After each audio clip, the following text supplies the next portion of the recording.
Bienvenidos a The Deep Dive. Prepárense porque hoy nos vamos a sumergir en un caso que ha fascinado y aterrorizado a muchísimas generaciones, el misterio del asesino del Zodiaco. Así es un caso que no deja de intrigar. Tenemos artículos de periódicos, reportes policiales, incluso transcripciones de cartas del Zodiaco y déjenme decirles, son escalofriantes. Sin duda alguna. Nuestro objetivo hoy es analizar estas fuentes para intentar entender la mente de este asesino, sus crímenes y las pistas que dejó atrás. Un verdadero rompecabezas. Exacto, es un rompecabezas complejo sin duda. Y lo que hace el caso del Zodiaco tan fascinante es esa mezcla de lo brutal con lo enigmático. 7 víctimas confirmadas, pero él afirmaba haber matado a muchísimas más un juego perverso que mantuvo en vilo a todo el norte de California. Totalmente. Y cada víctima nos da una pieza del rompecabezas. Empecemos con la primera. El 20 de diciembre de 1968, una joven pareja, David Arthur Faraday y Betty Lou Jensen, son encontrados sin vida en un camino solitario cerca del lago Herman. ¿Qué nos dice este primer ataque sobre el Zodiaco? Bueno, inicialmente se pensó que se trataba de un crimen pasional, un ataque al azar, pero la brutalidad del ataque y la precisión de los disparos ya insinuaba algo más siniestro, algo que se confirmaría con los siguientes ataques. Y esos ataques no tardaron en llegar. El 4 de julio de 1969, Michael Mageau y Darlene Ferry son atacados en un estacionamiento. Darlene muere, pero Michael sobrevive y proporciona una descripción del atacante. Sin embargo, lo que realmente distingue este caso son las cartas que el asesino empieza a enviar a la prensa. Las cartas llenas de jeroglíficos, amenazas y una extraña fascinación por la muerte son el elemento que transforma al asesino en un fenómeno mediático. Él mismo se bautiza como Zodiac en estas cartas, reclamando la autoría de los crímenes y burlándose de la policía. ¿Y qué sabemos sobre el contenido de estas cartas? ¿Lograron descifrarlas? Algunas sí. Por ejemplo, uno de los primeros mensajes descifrados revelaba una frase escalofriante. Me gusta matar gente porque es muy divertido. Imaginen el terror que esto generó en la población. Claro, es una frase que te hiela la sangre. Y la violencia sigue escalando. En septiembre de 1969 ataca a Brian Harnell y Cecilia Ann Shepard en Lake Berryessa. A diferencia de los primeros ataques, esta vez utiliza un cuchillo y se presenta ante las víctimas con un disfraz, una capucha de verdugo y un símbolo extraño en el pecho. Ese símbolo, una especie de cruz dentro de un círculo, se convirtió en la firma del Zodiaco. Las cartas, el disfraz, la brutalidad, todo contribuye a construir una imagen aterradora, casi mítica. Es como si estuviera construyendo una narrativa a su alrededor, un personaje que él mismo controlaba. Exactamente. Y la elección de víctimas, cada vez más aleatoria, sin un patrón claro, aumentaba la sensación de vulnerabilidad de que cualquiera podía ser la próxima víctima. Y hablando de las víctimas, hay una en particular que nos lleva a San Francisco, Paul Stine, un taxista asesinado a sangre fría en octubre de 1969. Este crimen tiene un detalle particularmente macabro, ¿no? Sí, el Zodíaco se llevó un macabro trofeo, un pedazo de la camisa de Stein. Un acto que demuestra una frialdad absoluta, una desconexión total con el sufrimiento de sus víctimas. Es aterrador pensar en la mente de alguien capaz de cometer actos tan brutales. Y las cartas continúan ahora con la amenaza de atacar un autobús escolar, lo que genera un pánico aún mayor. Imaginen el temor de los padres, la presión sobre la policía para capturar al Zodíaco. Era una situación de terror colectivo. Y mientras la investigación se centraba en el norte de California, surge una posible conexión con un caso en Riverside, el asesinato de Cheri Jo Bates años antes. ¿Qué nos dice esta posible conexión? Bueno, en el caso de Bates también se encontraron cartas con un estilo similar al del Zodíaco. Es una pista que amplía el alcance geográfico de los crímenes y nos hace pensar que quizás el Zodíaco estaba activo mucho antes de lo que se pensaba. Es una posibilidad inquietante. Hablando de posibles conexiones, hay un hombre que durante años fue considerado principal sospechoso, Arthur Leigh Allen. ¿Por qué se fijaron en él? Allen tenía un pasado problemático, había sido expulsado de la escuela por crueldad hacia los animales, tenía una fascinación por las armas y los explosivos. Además, algunos testigos lo situaban cerca de las escenas del crimen. Parecía encajar en el perfil, ¿no? Un individuo perturbado con tendencias violentas. Sin embargo, a pesar de las sospechas, nunca se encontraron pruebas concluyentes. Su ADN no coincidía con el de las cartas y su coartada para el día del asesinato de Paul Stine parecía sólida. Es decir, que a pesar de ser el principal sospechoso, durante años la evidencia no lo respaldaba. ¿Y qué hay de los otros sospechosos? ¿Quiénes más estaban en el radar de la policía? Bueno, muchos nombres surgieron durante la investigación. Uno de ellos, Richard Gaikowski, editor de un periódico contracultural en San Francisco. Su apariencia coincidía con algunos de los retratos robados y algunos testigos aseguraban reconocer su voz en las grabaciones de las llamadas que el Zodíaco hizo a la policía.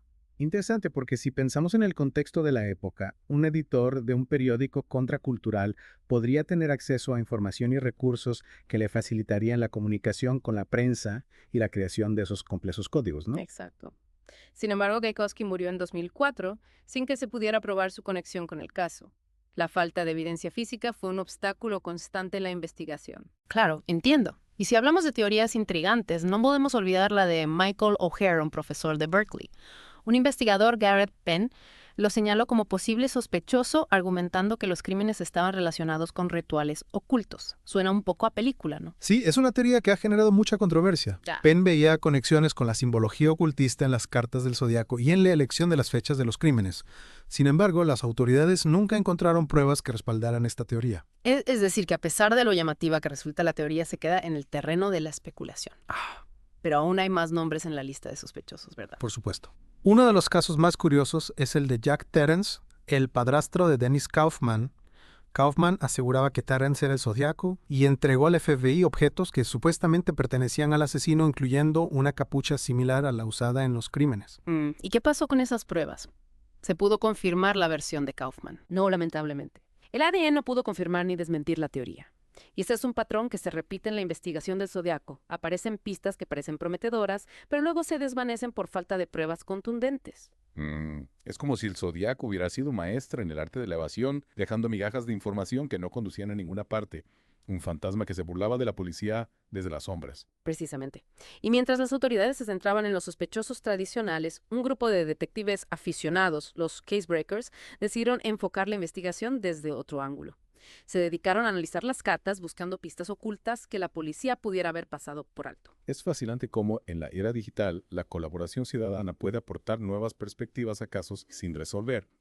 ¿Y qué descubrieron los casebreakers? Lograron encontrar algo relevante. Su trabajo los llevó a identificar a Gary Francis Poste, un veterano de la Fuerza Aérea, como el posible zodiaco. Poste murió en 2018, pero los casebreakers afirman tener pruebas sólidas de su culpabilidad. ¿Y qué tipo de pruebas presentan?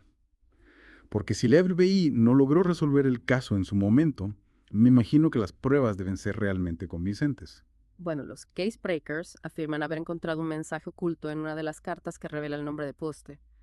También señalan que hay coincidencias entre las cicatrices de Poste y la descripción del zodiaco proporcionada por algunos testigos. Entiendo.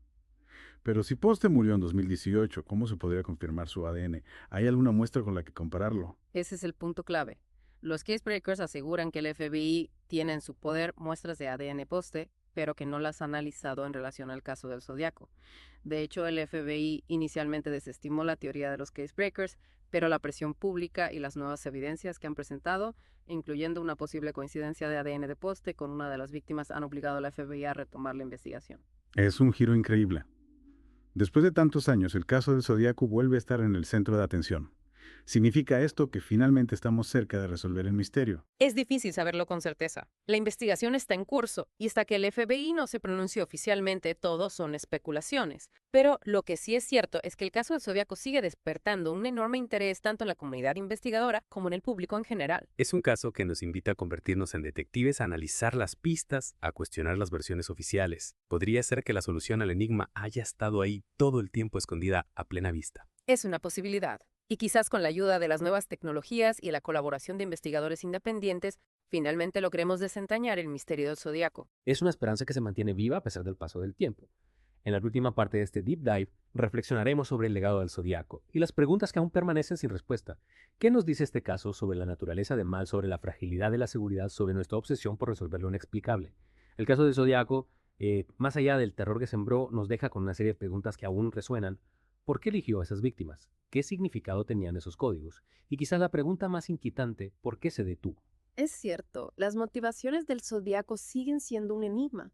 Algunos expertos creen que buscaba fama, notoriedad, alimentando su ego a través de las cartas y la atención mediática. Eso explicaría la teatralidad de sus crímenes, el disfraz, los mensajes cifrados. Era como si estuviera creando una puesta en escena para un público invisible. Exactamente, y esa puesta en escena tenía un impacto real en la sociedad.